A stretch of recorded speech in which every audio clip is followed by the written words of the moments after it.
Allora, ritornando un po', cosa bisognerebbe fare? Lei ha detto, bisogna che comunque queste aziende abbiano anche dei canali aperti. Sì, Chi è che li può aprire questi? A parte vabbè, la volontà imprenditoriale di crescere, di uscire, di innovarsi, di fare, però ci dovrebbe essere anche un supporto, no? Dalla vostra analisi che cosa emerge? Emerge intanto che è bontà sua, chi vuole investire non deve trovare ostacoli davanti a sé, ripetiamocelo, e torniamo a ragionare di imposizione, un'imposizione trasversale che non va a vedere la redditività dell'impresa ma va a vedere i soldi che passano all'interno delle casse, è evidente un elemento di penalizzazione totale sulla possibilità di investire.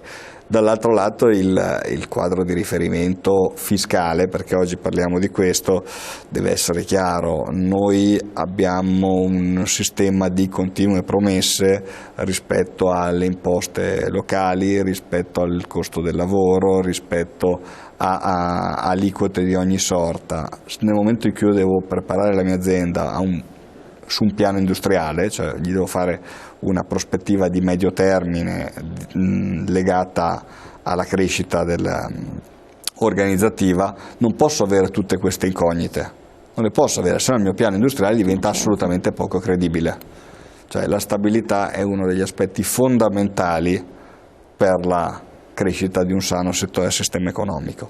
E dopodiché gli aspetti di competitività che possiamo spenderci sul nostro territorio. Abbiamo citato prima l'università, non a caso, perché le competenze che troviamo a Padova, ma soprattutto in generale nel Veneto, fanno della nostra area potenzialmente una delle potenziali Silicon Valley planetarie.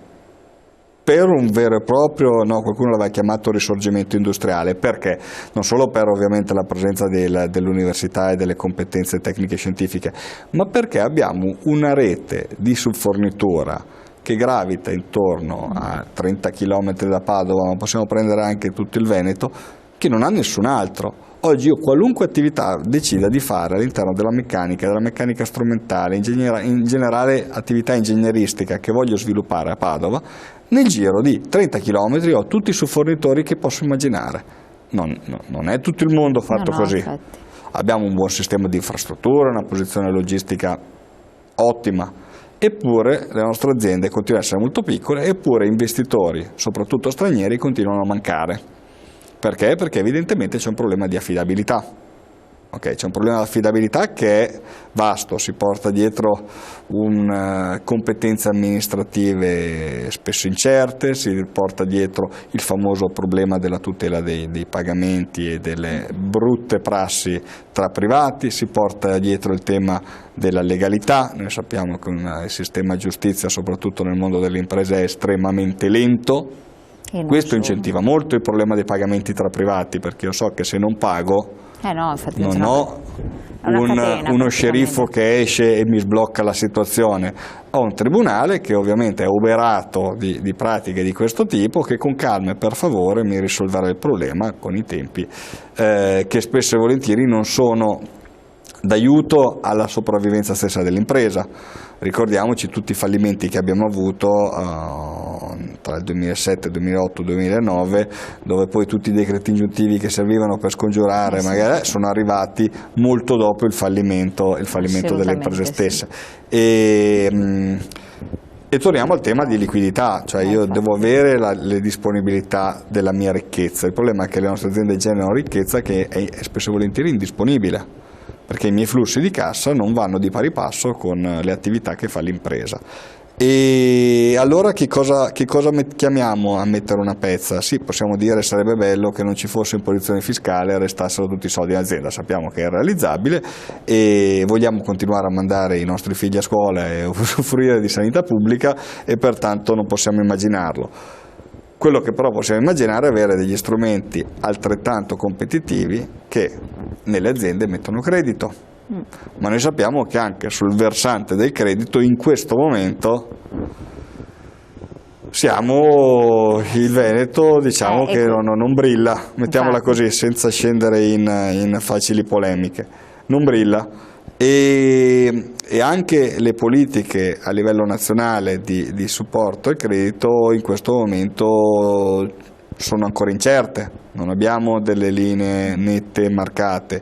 Noi abbiamo avuto un grande intervento del Medio Credito Centrale che è intervenuto a sostenere all'80% le posizioni delle aziende migliori. In questo momento abbiamo un problema di ruolo all'interno dei sistemi di garanzie, i famosi consorzi fidi, che confidiamo che possano tornare a essere uno strumento utile per il sistema, ma c'è grande incertezza che ha portato nuovamente a un fenomeno che conoscevamo già, ovvero azienda che sta bene inseguita dagli istituti di credito per aprire nuove linee per portare a casa la liquidità, azienda che non ha quegli stessi numeri di bilancio, che si trova oramai non a veder negato il credito, oramai questo è un problema del passato, semplicemente a organizzarsi senza.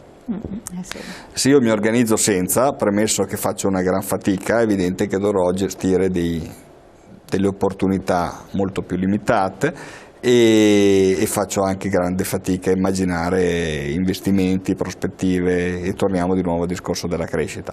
E il capitale di credito deve essere, nel momento in cui ci sono le condizioni, perché ricordiamoci che le banche sono private e prestano denaro, nel momento in cui ci sono adeguate garanzie che poi tornano indietro, possibilmente con gli interessi, le aziende devono essere trasportate nelle condizioni di poter accedervi e sapere di poter fare riferimento al capitale di credito come leva competitiva. Altro problema, ricordiamoci, se io so di poter fare riferimento su un sistema creditizio che mi sostiene, allora posso immaginare tutta una serie di posizioni. Siamo arrivati, qual è la situazione banche? Mi preoccupa molto di più in realtà